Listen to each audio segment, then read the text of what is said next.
Ketua Umum Partai Gerindra Prabowo Subianto sempat membicarakan terkait sosok calon wakil presiden, cawapres, yang mendampinginya di pemilihan presiden, Pilpres, 2024. Menurutnya, tidak boleh sembarangan dalam memilih sosok cawapres. Prabowo memutuskan untuk bersikap tenang dalam mencari cawapresnya. Adapun Prabowo menerangkan kalau Gerindra dengan PKB masih berunding terkait cawapres. Sebab menurutnya, sosok cawapres menjadi salah satu keputusan bagi bangsa dan negara. Mantan Danjen Kopassus tersebut menyebut dirinya dengan Cak Imin merundingkan sosok cawapres dengan seksama. Bakal calon presiden, Bacapres, RI, Prabowo Subianto memastikan bahwa kriteria bakal cawapres yang pantas mendampinginya pada pemilihan presiden, Pilpres, 2024 itu memiliki tujuan dan cita-cita sama dengan Partai Gerindra. Kalau soal itu, siapa nama yang akan maju menjadi cawapres, nanti akan diumumkan pada saatnya tiba, yang pasti memiliki cita-cita sama dengan Gerindra yaitu membuat negara kita ini menjadi negara yang adil dan makmur, ucap Prabowo di Tangerang, Minggu.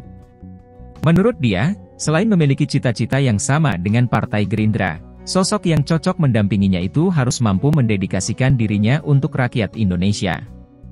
Karena tidak mungkin ada kemakmuran tanpa keadilan, jadi kita ingin menjadi negara yang rakyatnya hidup dalam kedamaian, kesejahteraan dan dalam kehidupan yang cukup dan layak, serta penuh harga diri, katanya.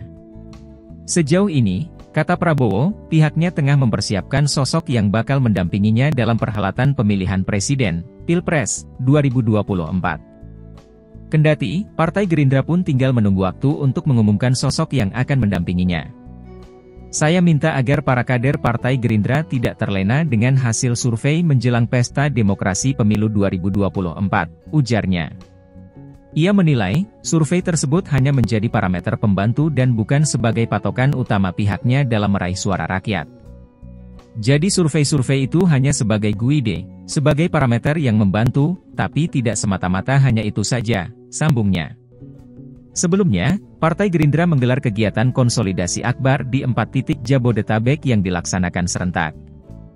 4 wilayah yang menggelar konsolidasi akbar tersebut diantaranya di Kota Depok, Kota Bekasi, Kabupaten dan Kota Tangerang. Adapun kegiatan konsolidasi di Kota Tangerang itu diikuti sebanyak 18.500 kader Partai Gerindra se-Tangerang Raya.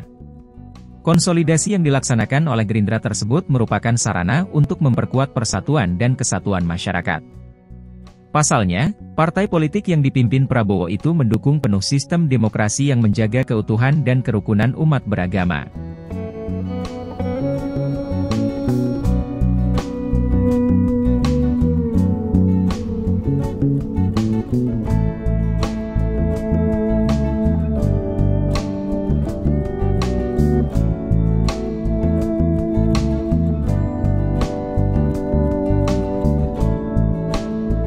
Jangan lupa, subscribe YouTube JMN Channel, dan kunjungi laman portal jabarnews.com.